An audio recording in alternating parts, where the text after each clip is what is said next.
Hi, everyone. I'm Cheryl Butler, and you're listening to the Mighty Mommies Quick and Dirty Tips podcast, which will help make your life as a parent a little bit easier and a lot more fun. Welcome.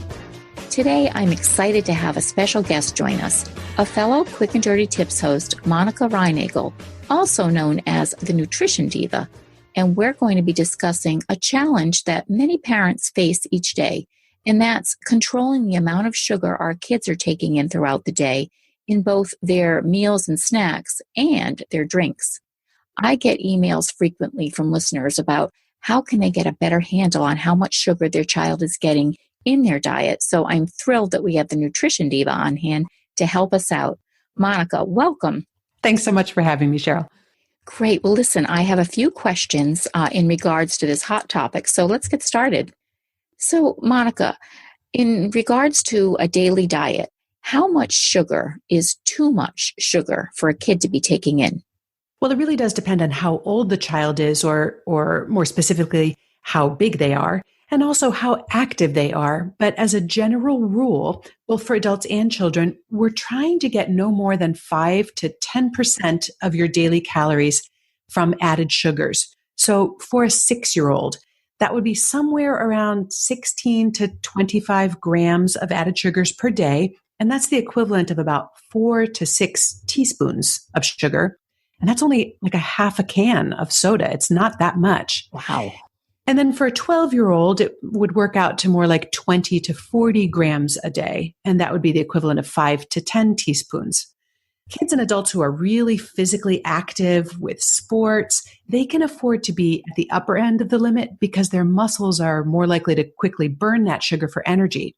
And kids who are really sedentary should stick to the lower limit. You know, you can see how much sugar is in foods like cereals or cookies or drinks by looking at the nutrition facts label. And you could even turn this into sort of a math game by looking at the labels together and adding up their quote unquote points over the course of the day and making sure that they don't go over their limit. That is a great idea. And that's a way to make it fun and bring attention to our kids to start paying attention to these things. And for parents too, because sometimes if we're not in the habit of checking out nutrition labels on the products that we're using, it can be a real eye-opener when you take a look and see what some of these numbers are. Mm-hmm. So Monica, where are some of the major and hidden places that sugar is hiding in our kids' diets?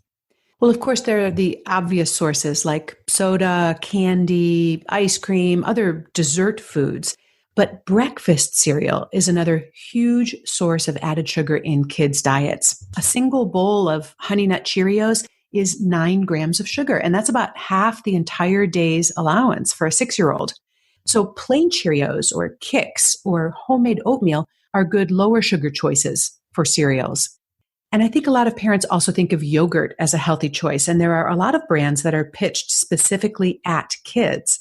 However, most of these are going to have 8 to 10 grams of sugar added to them. Again, that's about half the day's allowance. And that's just for those small child-sized containers. So if you can get your kids used to eating plain yogurt or plain Greek yogurt maybe, and then add some chopped fruit or maybe even a spoonful of 2 of applesauce to sweeten it up a little bit.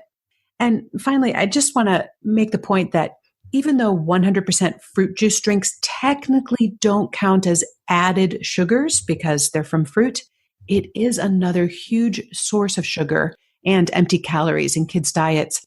You know, kids who drink fruit juice actually have an elevated risk of developing type 2 diabetes, but kids who eat fruit have a lower risk. So I like to advise parents to give you fruit to eat, but water to drink.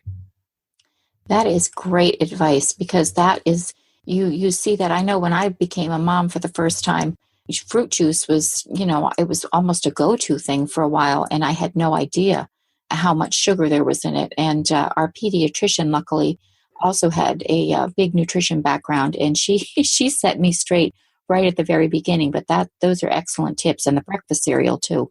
And you think something like Honey Nut Cheerios, it sounds almost healthy, but there's a lot of sweetener in there.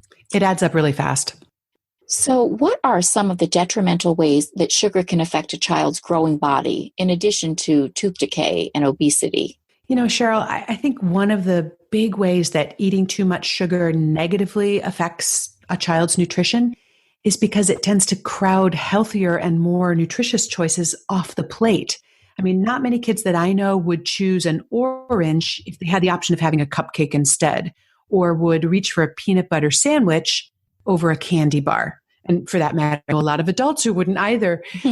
So not only are there the negative effects of a diet high in sugar, such as increasing the risk of obesity and type 2 diabetes, but there's the opportunity cost, the nutrients that they're not getting from those other foods like protein, antioxidants, and vitamins and minerals.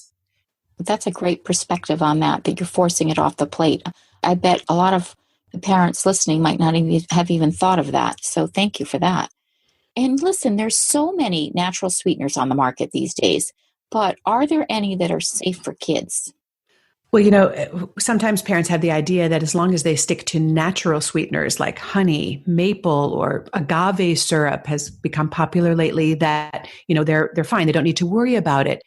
Those natural sweeteners, although they are more natural, they have essentially the same amount of sugar as refined white sugar.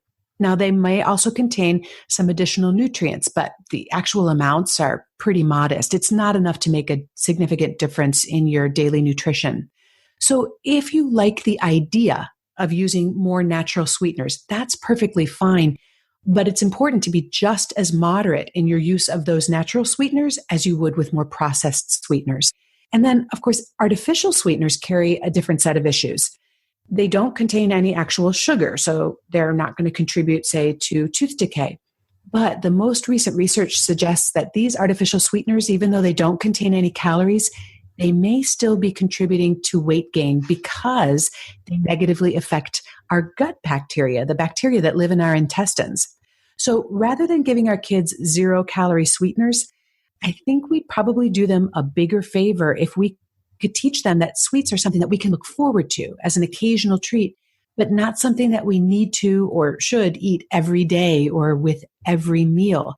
And that's really a healthy habit that's going to stand them in good stead for the rest of their lives. That is excellent.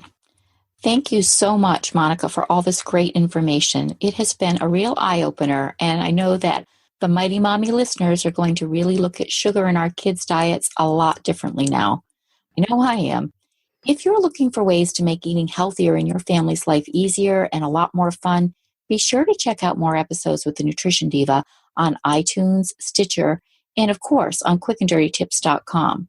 Thank you so much, Monica. It was a pleasure.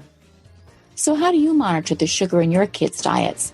Share your thoughts in the comments section at quickanddirtytips.com/mighty-mommy or post your ideas on the Mighty Mommy Facebook page. You can also email me at mommy@quickanddirtytips.com. And I hope you'll visit my family-friendly boards at pinterest.com/mightymommyqdt. Thanks for listening, and until next time, happy parenting.